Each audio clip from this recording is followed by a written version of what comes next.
कि हिंदू महासभा और आरएसएस ने स्वतंत्रता संग्राम में भाग नहीं लिया था। यही नहीं, उन्होंने भारत के संविधान की प्रतियां भी जला दी थी। उन्हें आपत्ति थी कि जो बाबा साहब अम्बेडकर ने संविधान बनाया था वो मनुस्मृति पर आधारित नहीं था, इसीलिए हम उसको मान्यता नहीं देंगे। और यहीं पर उसको जलाया गया दिल्ली में। उन्होंने महात्मा गांधी, पंडित नेहरू और अंबेडकर के पुतले यहीं रामलीला मैदान पे जलाए। ये इतिहास है, आप पढ़िए।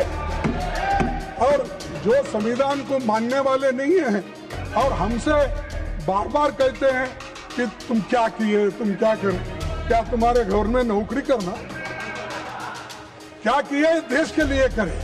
हमारे लोग मरे, जेल में गए। सभापति महोदय,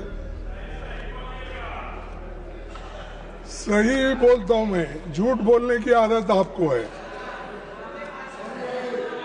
सर, मैं वंदे मातरम से शुरू कर। वंदे वंदे वंदे। आप भी जरा बोलिए, आप तो सो गए, आप भी सो गए। सोने दो, क्योंकि जब मुल्क जागता रहेगा वो सोते रहे तो ही अच्छा रहेगा। सर, ठीक है, बैठो भाई। सर, आपका मैं बहुत ही आभार मानता हूं। आप मुझे होम मिनिस्टर बोलने के बाद मुझे आपने समय दिया, इसीलिए मैं आपका धन्यवाद करता हूं। सर, राष्ट्र गीत वंदे मातरम 150 साल के ऐतिहासिक मौके पर सदन में अपने विचार रखने का मुझे अवसर मिला है। मैं सौभाग्यशाली हूं और ये गाना मैं 60 साल से गा रहा हूं, क्योंकि मैं 55 साल तो इसी में गुजारा, एमएलए, एमपी, राज्यसभा मेंबर। सो इसीलिए मुझे तो वंदे मातरम गाना पहले से ही मुझे आदत हो गई है, हम गाते रहते। लेकिन वंदे मातरम नहीं गाने वाले अब शुरू किए हैं, उनके लिए मैं धन्यवाद अर्पित करता हूं। ये तो वंदे मातरम की ताकत है सर। और वैसे तो ये राष्ट्रीय उत्सव का विषय है, बहस नहीं, मगर सबसे पहले मैं इंडियन नेशनल कांग्रेस की ओर से महान रचनाकार जो बंकिम चट्टोपाध्याय को नमन करता हूं, उन सेनानियों को भी नमन करता हूं। वंदे मातरम का नारा लगाते हुए आजादी के आंदोलन में जिनको बलिदान दिए उनको भी मैं नमन करता हूं।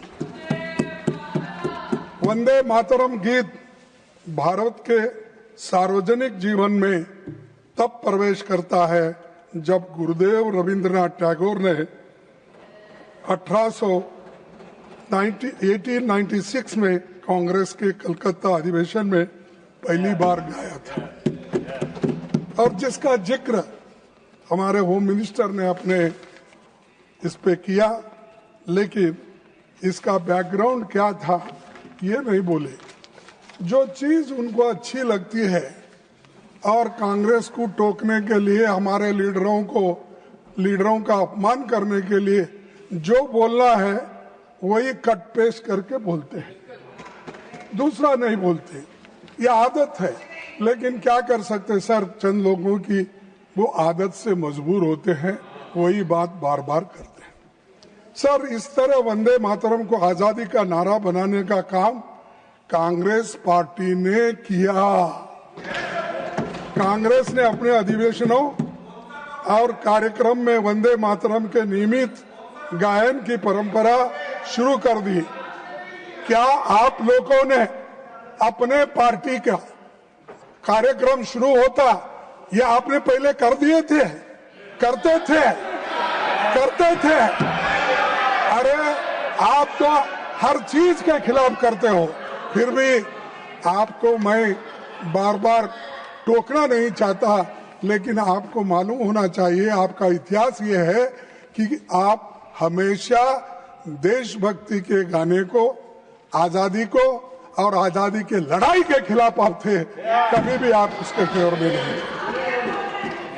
सर, महात्मा गांधी ने जब 1921 में असहयोग आंदोलन, नॉन कोऑपरेशन मूवमेंट छेड़ा, तो लाखों कांग्रेसी स्वतंत्रता सेनानी भारत माता की जय, महात्मा गांधी की जय और वंदे मातरम का नारा लगाते हुए जेल जा रहे थे। आप क्या कर रहे थे? ब्रिटिशों के पास नौकरी कर रहे थे। निकाल के देखो। अरे, और आप हमको देशभक्ति सिखाते हो, हमको पैट्रियोटिज्म सिखाते हो। अरे, पहले तो आप पैट्रियोटिज्म के नाम से डरते थे और सिर्फ सेवा करना ब्रिटिशरों का जानते थे। इसीलिए अरे माफीनामा पिलाता हूं भाई बाद में, वो तो उनके गुरु का है। सभापति जी, मैं कहना चाहूंगा कि पीएम मोदी जवाहरलाल नेहरू जी का अपमान करने का कोई मौका नहीं छोड़ते और वैसा ही होम मिनिस्टर नहीं छोड़ते, क्योंकि उनके पीछे पीछे है ना, वो आगे आगे, इन्हों पीछे पीछे।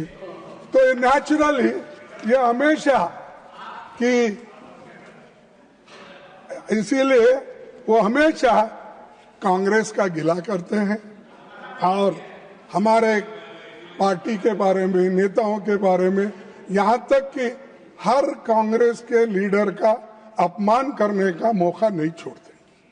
लेकिन मैंने प्रधानमंत्री का भाषण सुना और उन्होंने नेहरू जी पर आरोप लगाया और कहा कि 1937 में नेहरू जी के नेतृत्व में कांग्रेस पार्टी ने मूल वंदे मातरम गीत से महत्वपूर्ण पद हटा दिए थे। अभी जिसका जिक्र उन्होंने किया, यहाँ तक भी किया कि मुसलमानों का नाम लेके उनको डर के वो हटा दिए, ये भी कहा उन्होंने। सर, ये बातें आप अब बता रहे हैं, जब आप मुस्लिम लीग के साथ मिलकर गवर्नमेंट किए, श्यामा प्रसाद मुखर्जी और मुस्लिम लीग मिलके आपने बंगाल में जो गवर्नमेंट की, कहाँ गया था देशभक्ति? कहाँ गया था आपका देशभक्ति? कहाँ थे आप लोग? क्या देश के लिए कोई? अरे ये लोग, अरे पढ़ो, आपका इतिहास मालूम होता है। सर, प्रधानमंत्री जी ने सुभाष चंद्र बोस को नेहरू जी की चिट्ठी का, सर प्रधानमंत्री जी ने सुभाष चंद्र बोस को नेहरू जी की चिट्ठी का भी जिक्र किया। हमेशा की तरह उन्होंने फिर से सदन को गुमराह किया। प्रधानमंत्री के आरोप तथ्य से परे हैं और लोगों को भ्रमित करने वाली है। सर, सच्चाई ये है 16 अक्टूबर 1937 को नेताजी सुभाष चंद्र बोस ने गुरुदेव रविंद्रनाथ टैगोर को पत्र लिखा और उनसे पूछा कि कांग्रेस को वंदे मातरम के प्रति क्या रुख अपनाना है। ये किसने लिखा? नेताजी सुभाष चंद्र बोस। उनके बारे में भी डाउट है आपको? इसके अगले दिन 17 अक्टूबर को नेताजी ने नेहरू जी को पत्र लिखा और सुझाव दिया कि नेहरू जी को इस विषय पर गुरुदेव से व्यक्तिगत रूप से मिलना चाहिए। ये सुभाष चंद्र बोस के वाक्य है।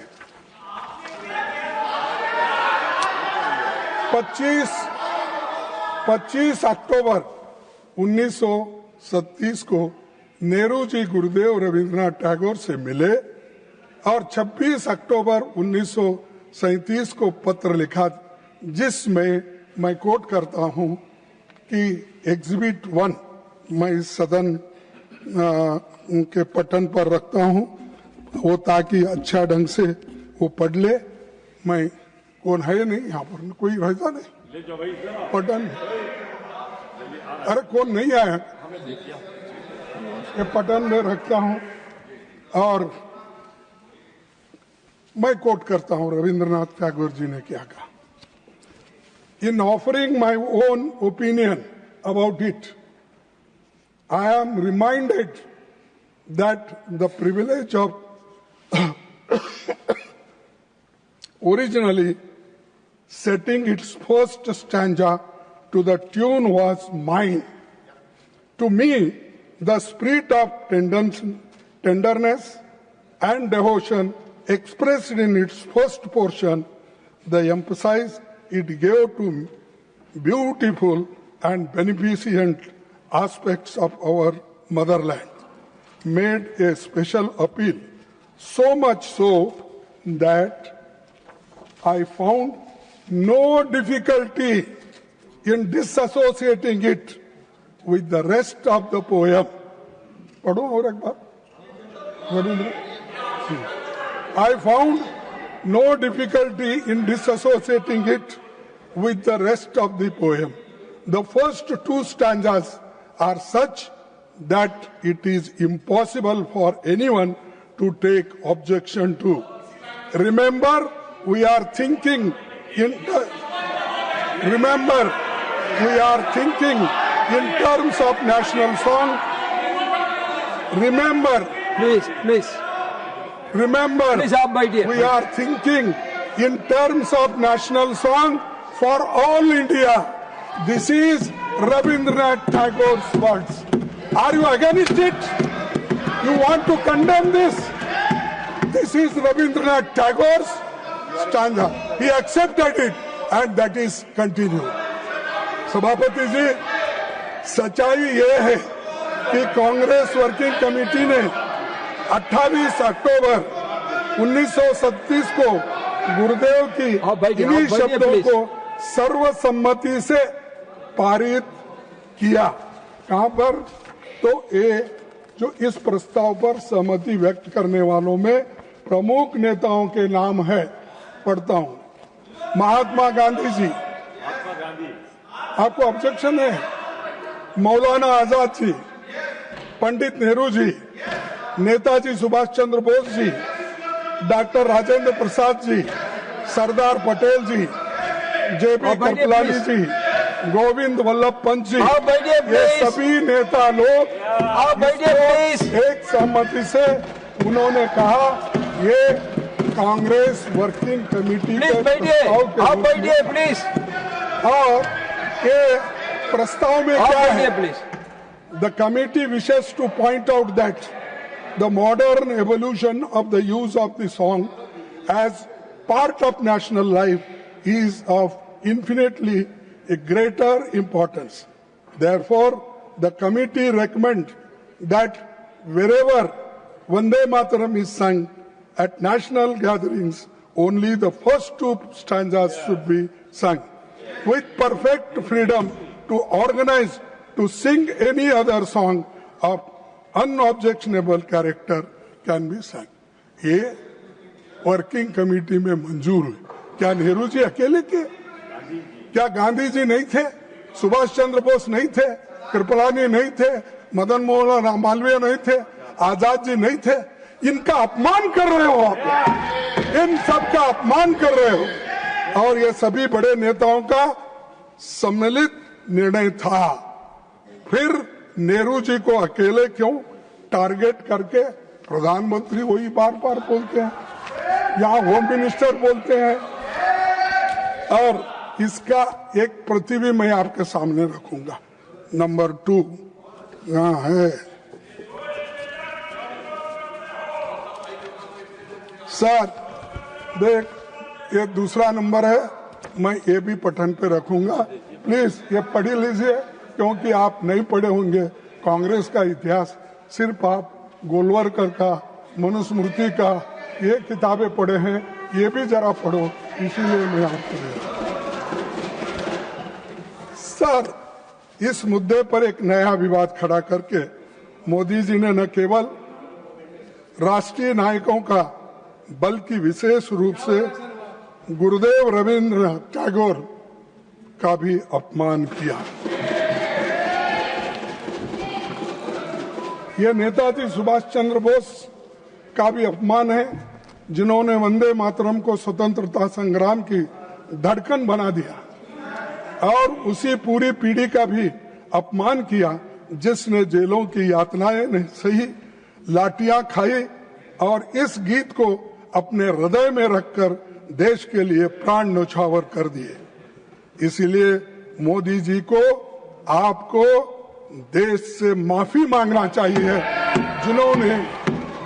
जिन्होंने देश के आजादी के लिए लड़ा, अपनी जान दिया और सैकड़ों दिन जेल में रहे और हर तरीके के मुसीबत झेले, और भगत आज कुछ किए बिना आप ना लड़े, कुछ भी नहीं, फुकट में आके बैठे हैं और आज ये बात बोल रहे हैं। और आजादी लाए हम तो इसीलिए ये लोगों को उसका ये मालूम नहीं है वैल्यू। सर, सभापति जी, मैं सदन को याद दिलाना चाहूंगा कि हिंदू महासभा और आरएसएस ने स्वतंत्रता संग्राम में भाग नहीं लिया था। यही नहीं, उन्होंने भारत के संविधान की प्रतियां भी जला दी थी। उन्हें आपत्ति थी कि जो बाबा साहब अम्बेडकर ने संविधान बनाया था वो मनुस्मृति पर आधारित नहीं था, इसीलिए हम उसको मान्यता नहीं देंगे, और यहीं पर उसको जलाया गया दिल्ली में। उन्होंने महात्मा गांधी, पंडित नेहरू और अंबेडकर के पुतले यही रामलीला मैदान पे जलाए। ये इतिहास है, आप पढ़िए। और जो संविधान को मानने वाले नहीं हैं और हमसे बार बार कहते हैं कि तुम क्या किए, तुम क्या करें, क्या तुम्हारे घर में नौकरी करना, क्या किए देश के लिए करे। हमारे लोग मरे, जेल में गए। सर, भारत के संविधान लागू होने के 2 दिन पहले, सर ये सुनने की बात है, भारत के संविधान लागू होने के 2 दिन पहले 24 जनवरी 1950 डॉक्टर राजेंद्र प्रसाद जी ने ये कहा था, the composition consisting of words and music known as Jana Gana Mana is the national anthem of India.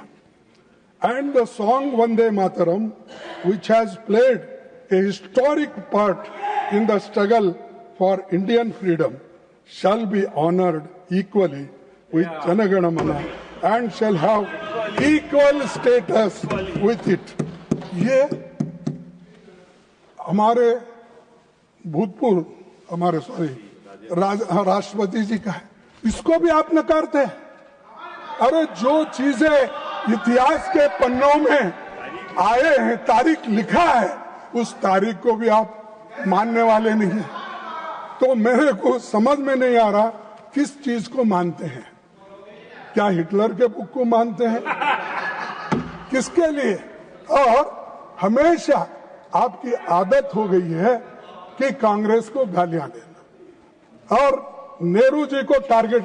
अरे नेहरू जी का इमेज खराब करने के लिए अगर आप बैठे हैं, वो नामुमकिन है, वो सबसे ऊंचा है दुनिया में उसका नाम है।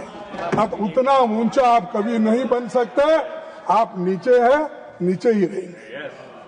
सभापति जी, बीजेपी के लोगों को वंदे मातरम की याद कई दशकों के बाद आई है, परंतु मैं सदन को याद दिलाना चाहता हूं कि वंदे मातरम की 100वीं सालगिरह के मौके पर वंदे मातरम पर पहला स्मारक पोस्टल स्टैंप 30 दिसंबर 1976 को श्रीमती इंदिरा गांधी जी के कार्यकाल में जारी किया गया है। वो स्टैंप भी मैं आपको दिखाता हूं, ये भी भेज दीजिए।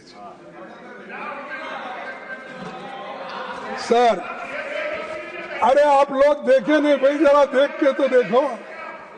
मुझे अपने सार्वजनिक जीवन के शुरुआती दिनों में एक लोकप्रिय स्टैंप बहुत अच्छे से याद है। मैं उस वक्त कर्नाटक स्टेट में एजुकेशन मिनिस्टर था, तो उस वक्त ये निकाला गया। हम लोग भी वहां पर स्टेट में इसका फंक्शन करते। आपकी अनुमति से इस स्टैंप की एक प्रति दिखाना चाहता हूं। मैं अभी आपके पास भेज रहा हूं और वो आप उसको जरा देख लीजिए। ये तो इतिहास की बात थी जिसे प्रधानमंत्री जी को समझना चाहिए था।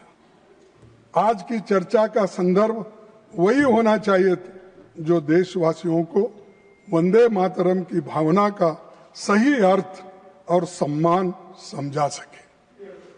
सभापति जी, जब देश कहीं बड़ी समस्याओं जैसे आर्थिक संकट, बेरोजगारी, सामाजिक मुद्दे में से जूझ रहा है, तब भी प्रधानमंत्री की दिलचस्पी केवल चुनावी प्रचार में रहता है, ना कहीं ऐसे ध्यान भटकाने के सब चीजें इस सदन के सामने लाकर इसमें अपना समय देते हैं।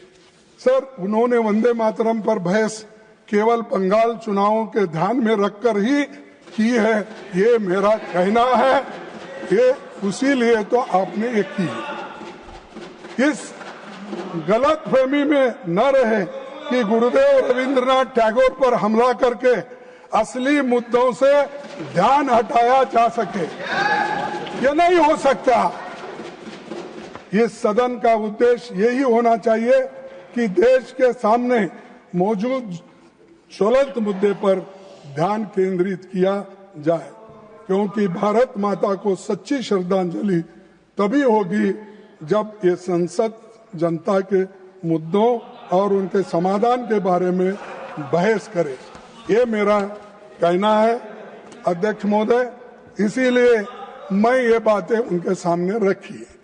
और दूसरी, सभापति जी, मुझे विशेष रूप से इस सरकार द्वारा भारतीय रुपये गिरते मूल्यों के बारे में कुछ बताना है, क्योंकि $1 की कीमत अब 90 रुपीस, 90 रुपए, इतना गिरा, अब वो नीचे गया।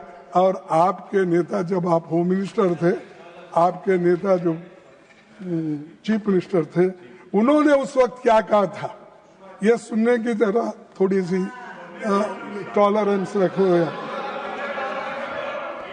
जब देश के सामने आर्थिक चुनौतियां खड़ी है, तब वंदे मातरम जैसे राष्ट्रगीत को लेकर राजनीतिक बहस करना केवल ध्यान भटकाने का प्रयास है। असली देशभक्ति वही है जो रुपए की गिरती कीमत और आम जनता की परेशानियों जैसी समस्याओं का समाधान ढूंढे, न कि केवल सिंबॉलिक और भाषणों तक सीमित रहे। आज के प्रधानमंत्री जी थे मोदी जी, और गृह मंत्री जी भी थे उस वक्त हमारे शाह साहब, और 212 में इस मुद्दे पर उन्होंने क्या कहा।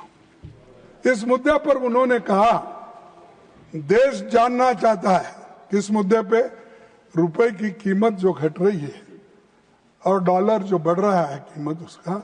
उस वक्त क्या कहा मोदी जी ने, आपको तो मालूम होगा क्योंकि आप तो प्रमुख सलाहकार है और प्रमुख एग्जीक्यूटिव, प्राइम एग्जीक्यूटिव करने वाले नेता है, तो आपको तो पहला चाणक्य, क्या ठीक है, तो इधर भी एक चाणक्य बैठा, इधर भी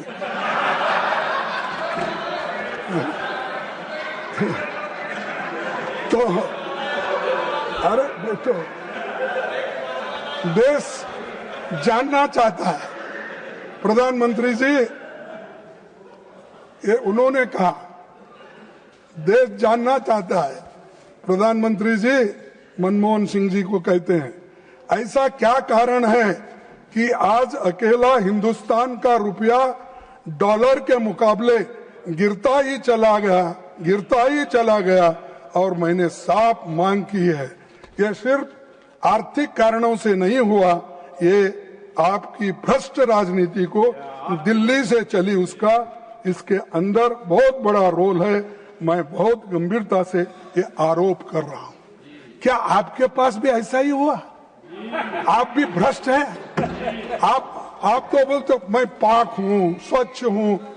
कहाँ है ये दर्शाता है आप आज पूरे हिंदुस्तान, पहले जो था उससे बदतर हो गई आपकी गवर्नमेंट। और आज जो उस वक्त 55-60 रुपए था, आज 90 रुपए। अरे गिर गया, इतना गिर गया। वो हिमालय से नीचे गिरने के बाद आदमी के टुकड़े टुकड़े भी नहीं मिलते, वैसा हो गया आपके हाथ। सर ये शब्द मोदी जी के हैं, मेरे नहीं है, उनका कोट है। लेकिन मैं ये पूछना चाहता हूं कि जिन कारणों का हवाला देकर आपने उस समय हम पर आरोप लगाए थे, क्या वही कारण आज रुपए के लगातार गिराने की वजह बन गई है? तो ये आप लोगों का कहना है। तो अध्यक्ष महोदय, अब आपकी चिंता बहुत बड़ी है, हम चिंतित भी है। हमारे पड़ोसी देशों में हमारा अपना प्रभाव घट रहा है, जबकि चीन का प्रभाव बढ़ रहा है। नेपाल चीन से इन्वेस्टमेंट की मांग कर रहा है। बांग्लादेश चीन और पाकिस्तान के साथ त्रिपक्षीय बैठकों में भाग ले रहा है। बीजिंग खुले तौर पर साउथ एशिया को अपनी रणनीति योजना के तहत अपनी तरफ खींच रहा है। और सभापति जी, 1971 के बाद पहली बार बांग्लादेश भारत से दूर जा रहा है और पाकिस्तान के करीब हो रहा है। चीन की इतनी हिम्मत बढ़ गई है कि वो अरुणाचल प्रदेश पर अपना बेबुनियादी दावा ही नहीं कर रहा, बल्कि उसके भारतीय नागरिकों पर थोप भी रहा है। अरुणाचल प्रदेश की एक भारतीय महिला को सांघाई हवाई अड्डे पर 18 घंटे तक हिरासत में रखा गया और उसे कहा गया कि उसका पासपोर्ट अमान्य है और चीनी पासपोर्ट के लिए आवेदन करने की सलाह वहां के एयरपोर्ट वाले दिए। सर, आप भारत में हमेशा बोलते हम कभी झुकेंगे नहीं, हमारी छाती 56 इंच की है। ठीक है, किसी का शरीर बड़ा होता है, किसी का गोरा होता है, किसी का काला होता है। जैसा कि मेरी हाइट ज्यादा है, मोदी जी की हाइट उतनी है, शाह साहब की जरा हाइट कम है, अलग अलग बात है। लेकिन आपकी 56 इंच छाती तो रहने दो, लेकिन इससे देश को क्या फायदा हुआ तुम्हारे छाती का? चीन के खिलाफ एक शब्द भी नहीं बोलते और बोलेंगे भी कैसे, जब आपके ही विदेश मंत्री सार्वजनिक रूप से स्वीकार कर चुके हैं कि भारत अभी छोटी अर्थव्यवस्था है और चीन का मुकाबला नहीं कर सकती। प्रधानमंत्री जी ने खुद 19 जून 2020 को चीन को क्लीन चिट दिया और कहा था ना तो कोई घुसा है ना ही कोई घुस आया है। मैंने कहा, उनको मालूम है ये शब्द उन्हीं के हैं, मेरे नहीं। तो ये सब आप ही बोले हैं, तो आप कहाँ ठहरे हैं, किस बात का? और फिर अमेरिका मामले में मोदी फिर एक बार, ट्रम्प फिर एक बार, ऐसा कुछ बोलते फिरे, लेकिन पाप बेचारे उनका प्रचार का असर नहीं हुआ, वो हार गए और बड़े मुश्किल के साथ इस बार वो चुन के आए। लेकिन दोस्ती में कमी हो गई है पहले से। अमेरिका के मामले में राष्ट्रपति डोनाल्ड ट्रंप के बार बार दावा किया कि उन्होंने भारत और पाकिस्तान के बीच युद्ध रोक दिया।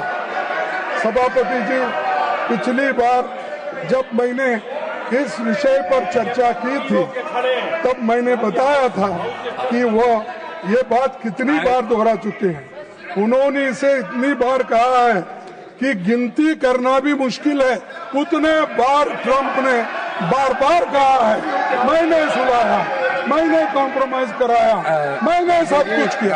अरे you please stick to the subject. Sir, don't deviate too much from the subject. Then unnecessarily the house is getting disturbed. Please look to the subject.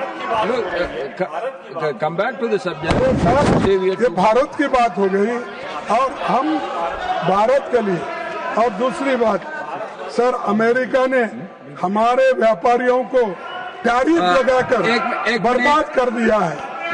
और एक मिनट गागे जी, हमारा कपड़ा, चमड़ा, सोना, गागे जी एक मिनट, ऑटो पार्ट्स जैसे लेबर इंटेंसिव क्षेत्रों के लाखों लोग भारी संकट में है। रूस के मामले में जैसे ही अमेरिका ने दबाव डाला, अपने तेल आयात कम कर दिया। स्ट्रैटेजिक autonomy के one minute. Leader of the House want to say something, then you can add to your answer. सस्ता कच्चा तेल खरीदे, आम आदमी को उसका लाभ नहीं मिलता में जो यूपीए सरकार में मिलता था। डिबेट में लीडर ऑफ द ऑपोजिशन को ये मालूम होना चाहिए जो लोग आर्थिक किसी सब्जेक्ट पर होती है, उस सब्जेक्ट पर ही बहस होती है। प्रतीक केवल नहीं, लीडर ऑफ द ऑपोजिशन दिखाने के लिए आज उन बातों की चर्चा कर रहे हैं जो भारत के इकोनॉमी से जुड़ा है, जो इंटरनेशनल रिलेशन से जुड़ा है। मैं ये बड़े स्पष्ट शब्दों में कहना चाहता हूं, सरकार हर मुद्दे पर चर्चा करने के लिए तैयार है। हर मुद्दे पर आपने जिन मुद्दों को कहा, उन मुद्दों पर चर्चा करने के लिए हम तैयार हैं, लेकिन डिबेट का एक लेवल है। देखिए, on the foreign policy, they want to have a full discussion. You want discussion on foreign policy, ठीक है। You want discussion on economy, it is allowed. But आप वंदे मातरम के डिस्कशन में, चेयरमैन सर, वंदे मातरम का डिस्कशन हो रहा है। लीडर ऑफ द ऑपोजिशन बहुत एक्सपीरियंस्ड है, इनको मालूम होना चाहिए कि डिबेट वंदे मातरम का हो रहा है, भारत की इकोनॉमी पर नहीं हो रहा है। अगर भारत की इकोनॉमी पर चर्चा करना है, हम तैयार हैं। आप सब्जेक्ट अलॉट कीजिए, इंटरनेशनल रिलेशन पर करना, हम करने को तैयार हैं, आप कीजिए, लेकिन don't deviate from the subject. The subject is Vande Mataram. जब तक आपने वंदे मातरम के स्टैंडर्ड पर चर्चा की, हमने कोई ऑब्जेक्शन नहीं किया।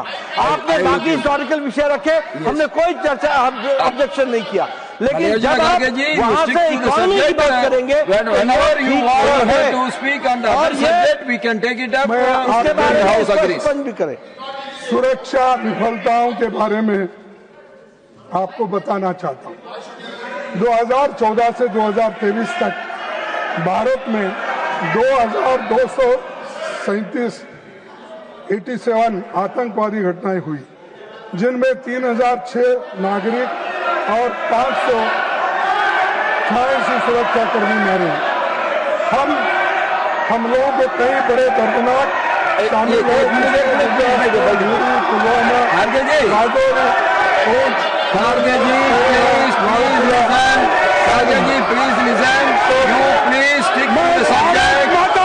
बात कर रहा हूँ। भारत माता की, भारत माता की।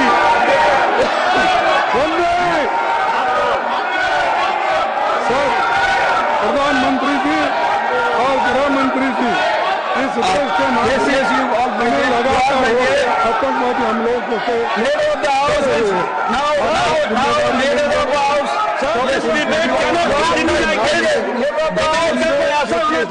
डिबेट होना चाहिए।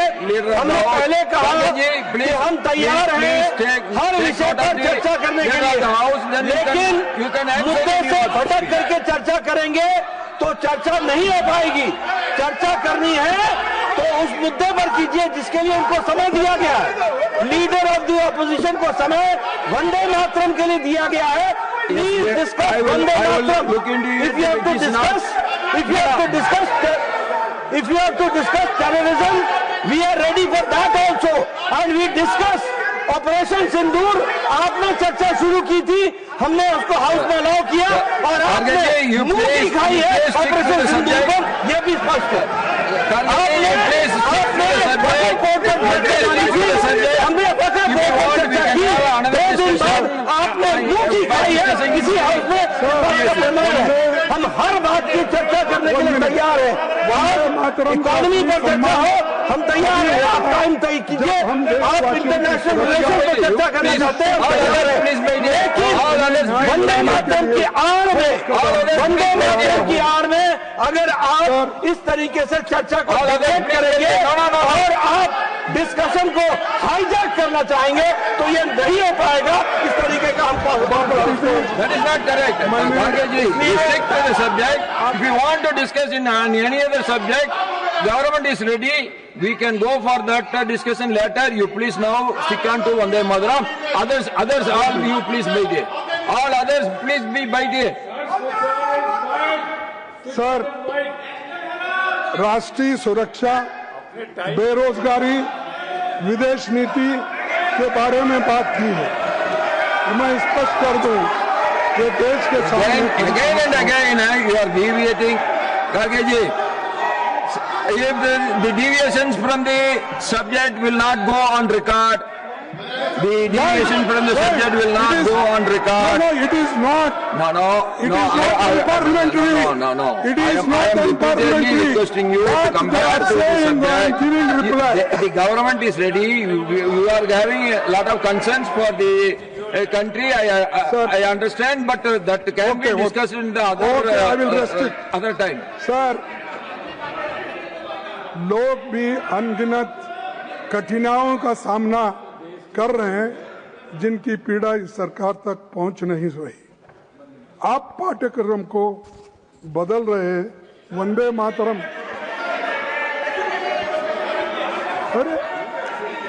अरे तुम्हारे कमियां गिन रहा हूं, आप No. तुम्हारे कमियां गिन रहा हूं।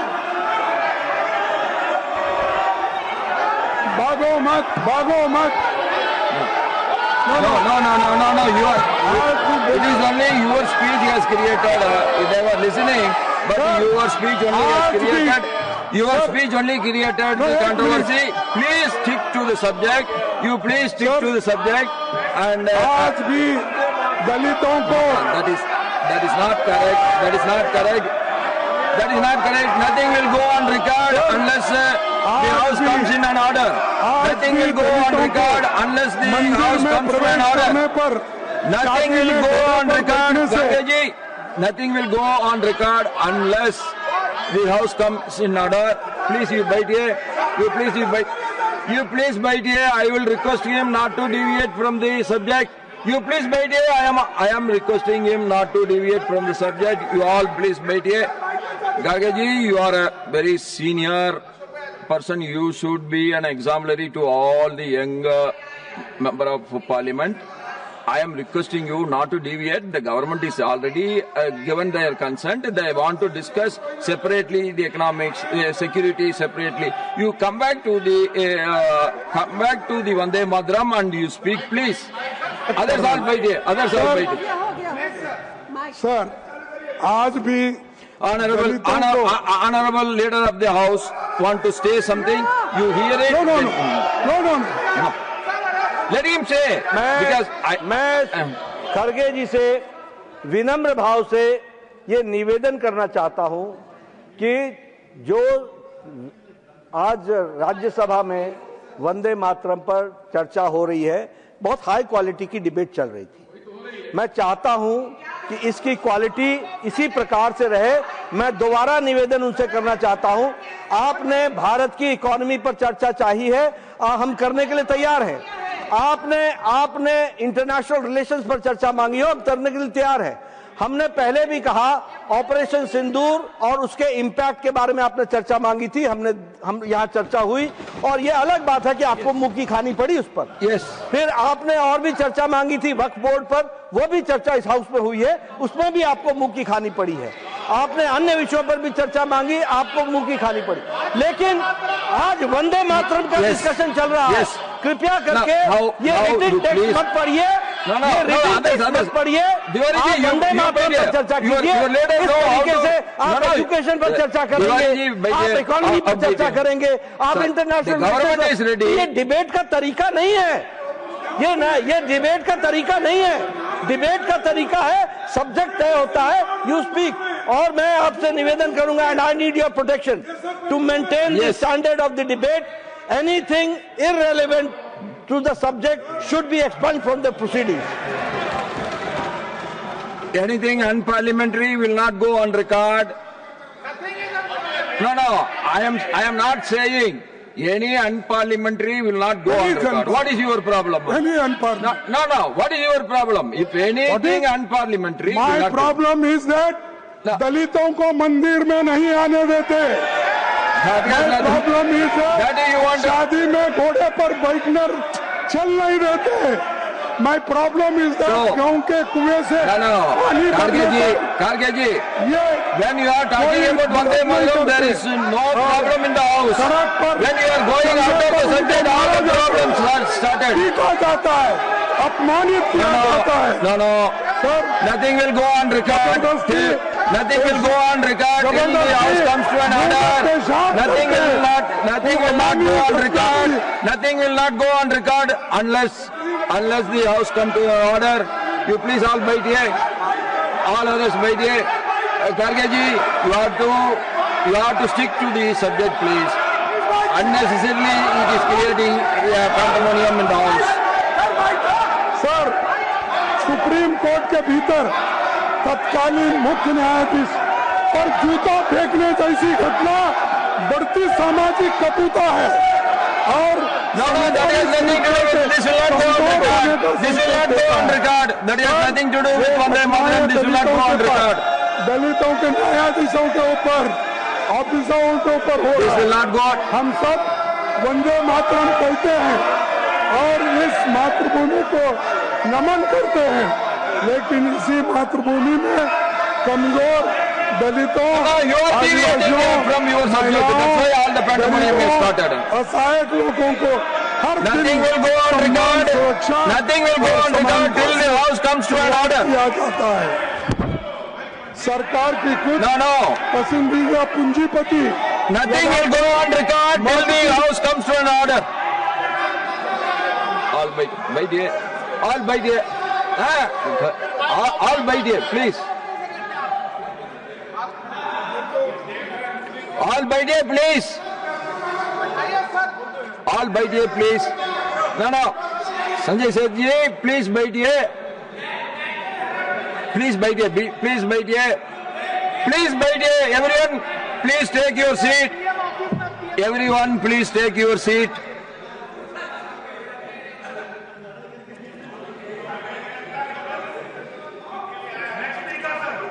Now, 1 minute, Karge ji, 1 minute. When we are discussing about a subject, my humble request to all the members, please stick to the subject. If you want to discuss anything extra, the government is ready. We can plan it in the future. We can have it and we can have a fruitful discussion on that subject. Why, Karge ji, when you are talking about Vande Mataram, it was all right. When you are deviating, unnecessarily a pandemonium is getting created. We want a fruitful discussion, that is our aim, and I hope you can understand that. Kindly stick to the subject, please. Sir, आपसे कहना चाहूंगा कि सरकार इस गफलत में न रहे कि सामने मौजूदा महत्वपूर्ण और ज्वलंत मुद्दे थे, लेकिन हमको ध्यान भटकाने का नहीं है। हमको ये आपके सामने इसलिए रख रहे हैं जो हालांकि देश में जो स्थिति दलितों की है, बच्चों की है। No. Government has already agreed. No. Government has already agreed for a debate and discussion on economics, on security, everything. Then what is your problem? Whatever you want to say, yes, you please wait here. You please wait here. You please wait here. Please wait here. Please wait here. Diwali ji, you please wait here. No, your leader is capable of handling it. You please ये make सब it. Bharat माता के पुत्र है साहब, You please उनकी make it. तकलीफें बात कर रहा हूँ। You see when you are जिम्मेदार विपक्ष के तौर पर हम इन मुद्दों को उठाते रहेंगे और सरकार के सवाल पूछते रहेंगे। यही ये सवाल है जिनसे सरकार Please, honorable leader of the house will speak. All others please wait. All others please wait. Honorable leader of the house will speak. And now I requested honorable leader of the house to speak. Sir, I would request you. Only 1 minute. Sir, I would request you that anything other than the subject is spoken by the leader of the opposition, that should be expunged and that should not come on record. I have already said the high deviation from the subject will not be recorded and it will be expunged. I have already said, and you don't disturb the house, please. Garge ji, you please continue your debate. Sir, क्यों दलितों से नफरत है मेरे समझ में नहीं आ रहा। क्या वह भारत माता के पुत्र नहीं है? भारत माता के और उनके Who said? All these are our brothers and sisters. Nobody has said that they उनकी are. समस्या यहाँ रखना गलत है। They are उनकी different समस्या रखना गलत है। ours. Nobody has said. Why you are taking it? सभापति जी, देश जानता है वो भारत माता के पुत्र है और भारत माता के सुपुत्रों के बारे में Yes. हम बात करना Yes, now जरूरी है।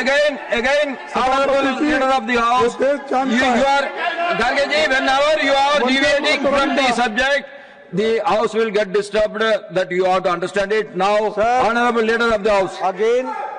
Again, I would like to make it very clear कि हमारी सरकार All others में please go to दलितों seat. का बहुत प्रमुख All others please Modi go ji to के your नेतृत्व seat. में है। दलितों Please को don't stand anywhere. भाइयों को हम Please पूरी don't इज्जत stand देते हैं। anywhere. कहीं ये संदेश नहीं जाना चाहिए क्योंकि ये सब्जेक्ट से अलग होकर के बात कर रहे हैं। इस बात का विरोध है। दलित हमारे बहुत आदरणीय है, सबको हम ध्यान में रखते हैं और मोदी जी के नेतृत्व में दलितों का जितना भला हुआ है वो कभी नहीं हुआ है। इस बात को भी हमको ध्यान में रहना चाहिए। लेकिन फिर से मैं कहना चाहता हूं, प्लीज खड़गे जी, अगर आपकी स्पीच का कोई पेपर बदल गया है तो 2 मिनट रुक जाइए, सही पेपर लेकर के डिस्कशन कीजिए। तो बदला हुआ स्पीच का पेपर ले आए आप, उसको मत लेके आइए। Now, Garge ji, all others, please be seated. Please be seated. Please be seated. Garge ji, don't deviate from subject. If you deviate from subject, that will not go on record. Please don't deviate. ना कि वंदे मातरम का सच्चा सम्मान You please make it. BJP Please RS make ने it. कभी Please किया make it. नहीं। इन्होंने 50 साल तक तिरंगे को ठुकराया, जिन्होंने भारत छोड़ो आंदोलन का विरोध किया और इन्हें ही सरदार पटेल ने नफरत और हिंसा फैलाने के लिए बैन कर दिया था। आज वही हमें यहाँ इस राष्ट्रभक्ति का गीत और भाषण दे रहे हैं। देखिए कैसी विडंबना है, देखिए कैसी विडंबना है। जो लोग कुछ नहीं कर पाए वही हमको पाठ पढ़ा रहे हैं। इसके विपरीत वंदे मातरम को पहली बार 1896 में कांग्रेस ने गाया। आजादी के हर चरण में इसे ध्वजवाहक बनाकर आगे बढ़ाया और इसे औपचारिक रूप से राष्ट्रीय गीत का भी दर्जा दिया। सर, आज भी हम कहते हैं कि इनकी पार्टी बीजेपी, इसका गीत अलग है, क्योंकि इनका गीत अलग ही है। ये वंदे मातरम नहीं है। हमारा गीत वंदे मातरम है और आरएसएस का झंडा अलग है और तिरंगा हमारा है। आरएसएस की किताब मनुस्मृति है, हमारा संविधान है। ये साफ है कि आरएसएस और बीजेपी की भले ही आज नींद से जागी है, इसीलिए बहस कर रही है। कांग्रेस ने वंदे मातरम को आजादी के आंदोलन का नारा बनाया और आजादी के बाद राष्ट्रगीत का दर्जा कांग्रेस ने दिया। सभापति जी, आखिर में मैं सरकार में बैठे लोगों से ये कहना चाहूंगा, या आखिर में कहना चाहता, कम से कम ये तो सुने। आखिर में मैं सरकार में बैठे लोगों से कहना चाहूंगा कि असत्य फैलाकर राष्ट्रीय नायकों पर कीचड़ उछालकर अपनी विफलताओं पर पर्दा डालने का काम बंद कीजिए। संविधान को बनाने वाले नायकों और देश की आजादी में अपना सब कुछ कुर्बान करने वाले नेताओं का सम्मान करना सीखिए। आप जब भी इनको अपमानित करेंगे तो ये बात भी खुलकर सामने आएगी कि देश की आजादी में आपके पूर्वजों का कोई भूमिका नहीं है। गांधी जी, नेहरू जी और स्वाधीनता आंदोलन के सभी नायकों की सोच से देश को आजादी मिली, दुनिया में प्रतिष्ठा मिली। इनके विवेक पर सवाल खड़ा करके आप देश दुनिया में अपनी हंसी मजाक न उड़ालें। वंदे मातरम का सम्मान करना सीखिए। विधानसभा के चुनाव आते जाते रहते हैं, लेकिन वंदे मातरम का सम्मान करना, उसका समान दृष्टि से लोगों को देखना, ये काम आप सीखेंगे। ये मैं नहीं बैठो भाई, तो ये मैं उनसे विनती करना चाहता हूं। और आखिर में एक बात बोलता हूं और बोल के मेरे शब्द को खत्म करता हूं। विराम बोलो, खत्म, समाप्त करता हूं। तो मेरी हिंदी है ना, आपकी नहीं? सर, वो गीत जिसने सिर्फ लोगों को नहीं दिलों को जोड़ा था, वंदे मातरम गीत जिसने सिर्फ लोगों को नहीं दिलों को जोड़ा था, आज उसी गीत पर झंडे गाड़ने का दुस्साहस आप लोग कर रहे हैं। जिनका उस जोड़ी गई धड़कन में कोई हिस्सा न था, तो ये इनका करतूत है। ये कभी लड़े नहीं, कभी देश के लिए अपना कुर्बानी नहीं दिए, सिर्फ इसमें कैसा अधिकार में कैसा रहना, यही सिर्फ ये करते हैं। इसीलिए मैं अपने बात को विराम देते हुए, और एक बात उन्होंने उठाई थी कि ये 1994 में यहाँ पर जो नेशनल एंथम और वंदे मातरम का जो हुआ था, तो यहाँ पर हमारे पार्लियामेंट में ये हुआ था, और वो भी हमें हमारे नरसिंह राव जी जब थे या कांग्रेस पार्टी के थे, उस वक्त ये गीत दोनों आए और इसी से हम स्टार्ट। तो इसीलिए मैं आपका आभारी हूं और आप इतना समय दिए। लेकिन आखिरी में इतना करता हूं, देश को मजबूत रखना है, देश एक रखना है, इसीलिए वंदे मातरम हम सबका मंत्र होना चाहिए। यही कह के मैं अपने शब्दों को समाप्त करता हूं। धन्यवाद।